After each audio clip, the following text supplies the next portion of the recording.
আওয়ামী লীগের ছেলের সাথে বিএনপির মেয়ের বিয়ে হয়, আবার বিএনপির ছেলের সাথে আওয়ামী লীগের মেয়ের বিয়ে হয়। আপনি এটা অনেক মন্ত্রীর ক্ষেত্রে দেখবেন। আপনি ইকবাল মাহমুদ টুকুর ছেলের সাথে কার বিয়ে হয়েছে বা মেয়ের সাথে কার বিয়ে হয়েছে, এটা যদি দেখেন, সরকার গঠন করার দরকার ছিল না। তার যদি চ্যালেঞ্জগুলো মোকাবেলা করার সক্ষমতা না থাকে, তাহলে বলে দিত ভাই আমি আসলে এটার জন্য যোগ্য না। সে কেন সরকারে আসতে গেছেন? এটা কি মামাবাড়ি আবদার, এই আমি বসলাম, আচ্ছা আমি পারতেছি না, আমি খেলবো না, আবার আমাকে একটু সুযোগ দাও। এটা তো এরকম ছেলে খেলা না। আমরা শুধু ওই ওয়ার্ডিংগুলোই বলছি না, আমরা মানে যেগুলো দিয়ে সলিউশন করা সম্ভব সেই জায়গাগুলো, বাস্তবিক জায়গাগুলো দেখাচ্ছি।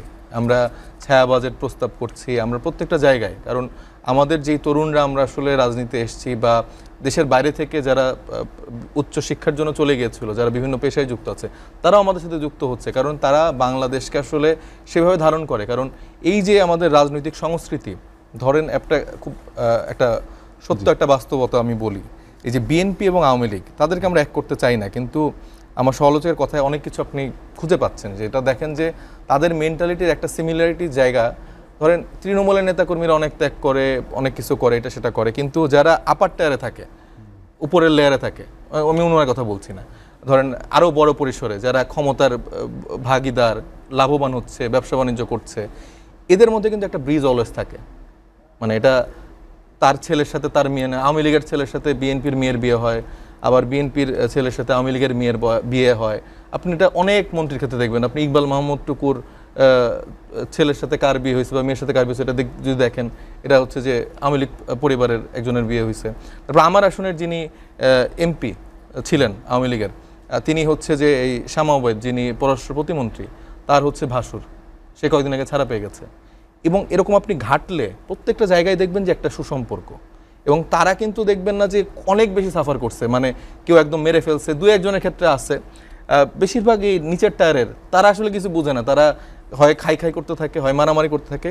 তো এই যে এদের মধ্যে একটা অলওয়েজ কানেকশন থাকে এবং এদের মধ্যে একটা আলাদা অলিখিত চুক্তি থাকে যে তোরা 17 বছর করছিস, এবার আমরা 17 বছর করলাম, বা আমরা 5 বছর করলাম, তোরা 5 বছর কর, তোর ছেলে এতদিন খাইছে, আমার ছেলে এতদিন খাইছে। এবং আপনি ওই যে বিএনপির যেই এমপির কথা বললাম, ওনার ল্যাঙ্গুয়েজে কিন্তু বুঝে গেছেন যে এখন অমুকের তমুক পাহারা দিচ্ছে, তমুকের অমুক পাহারা দিচ্ছে।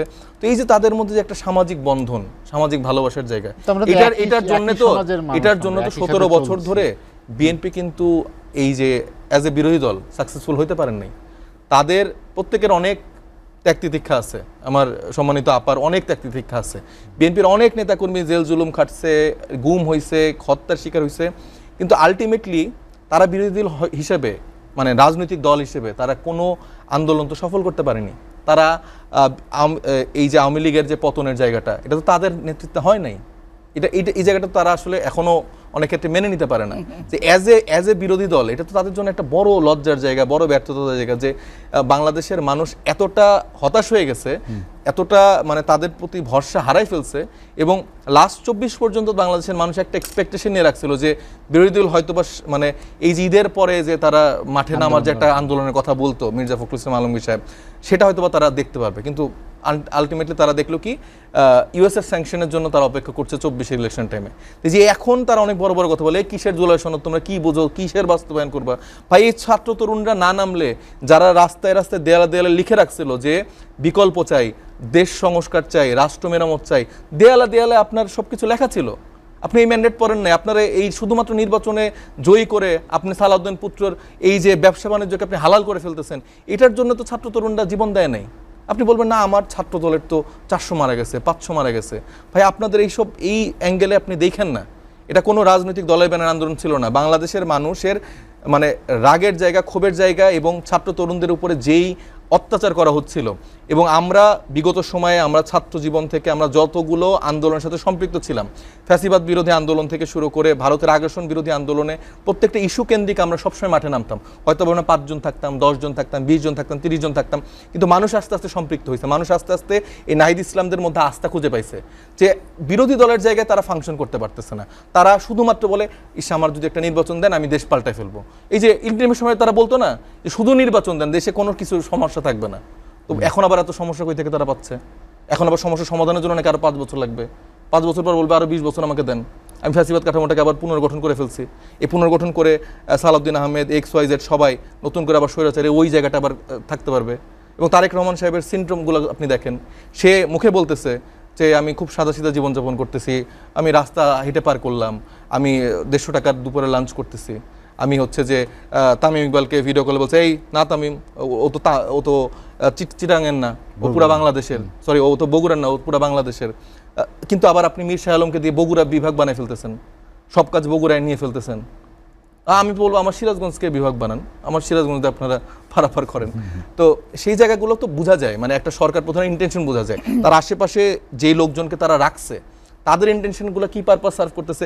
মীর শাহ আলমকে নিয়ে এত অভিযোগ আসলো, আপনি দেখবেন যে মীর শাহ আলম স্টার নিউজের সব নিউজ সে উঠাই ফেললো, তারপরে যমুনাতে যে নিউজ করা হলো সেটাতে উঠাই ফেললো, নেত্র নিউজে যে নিউজ হলো সেটা উঠাই ফেললো। যেই সংবাদ মাধ্যমে তাকে নিয়ে নিউজ করা হচ্ছে সেটা তো তারা ডিবাঙ্ক করতে পারছেই না।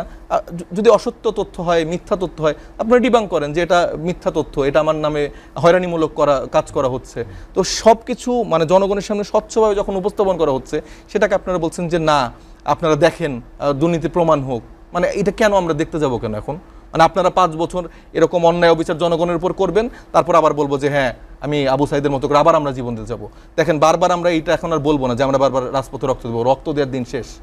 আপনারা এই সিনিয়র নেতারা, মুরব্বীরা বারবারই ক্ষমতার পালা বদল করে জনগণকে ভোগাবেন, জনগণের পেটে ভাত থাকবে না, তারা বিদ্যুতের অভাবে ছেলে মেয়ে লেখাপড়া করতে পারবে না, বিদ্যুতের কষ্টে বৃদ্ধ বাবা মা ঘুমাতে পারবে না, অসুস্থ হয়ে যাবে, মারা যাবে। এবং সারা দেশে যেভাবে এই যে আমি আজকে একটা ভিডিও দেখলাম যে সিএনজি পাম্পের ওইখানে মানে যারা সিএনজি দীর্ঘ লাইন এবং যারা সিএনজি চালকরা আছে তারা গালাগালি করতেছে লিটারালি। মানে আপনি এটাও যদি না নিতে পারেন, বলবেন যে না এটা হচ্ছে যে এনসিপি জামাত, এরা এরকম লাইন বানায় সিএনজি ওয়ালা সেজে হচ্ছে যে বিএনপিকে গালাগালি করতেছে। তাদের চোখে এইগুলো কিছু দেখতে পাচ্ছে না। দেখেন ক্ষমতায় থাকলে গায়ে গরম লাগে না, আপনাদের গায়ে এখন গরম লাগতেছে না। আপনি বিদ্যুতের ছাড়া রাখেন, যেভাবে রাখেন না কেন, রোদের মধ্যে রাখলাম না শান্তি লাগছে কারণ আমি ক্ষমতায় আছি। তো এই জায়গা থেকে, এই সিনড্রোম থেকে, আওয়ামী লীগের সিনড্রোম থেকে তাদের সাথে এটা তুলনা করাটা আমাদের জন্য খুবই দুঃখজনক। এই সিনড্রোম থেকে যদি তারা বের না হইতে পারে, বাংলাদেশের মানুষ তাদের 5 বছর ক্ষমতা টিকাই দিতে পারবে না। এবং তাদের 2001 থেকে 6 যে শাসনামল, সেখানে আপনি দেখেন বিদ্যুৎ খাত কিভাবে ফেল করছে। সেখানকার বিদ্যুৎ মন্ত্রীকে সরানো কেন হইলো? তাকে তার পুরো সময়টাকে পার না করতে দিয়ে তাকে কৃষি মন্ত্রণালয় কেন দেওয়া হলো? সে চরম ব্যর্থ ছিল। আবার সেই মন্ত্রীকে আপনি আবার এখন দিচ্ছেন কার ইশারায়, কোন দেশের নির্দেশে, কোন এজেন্সির নির্দেশে? এগুলো তো জনগণ বুঝে।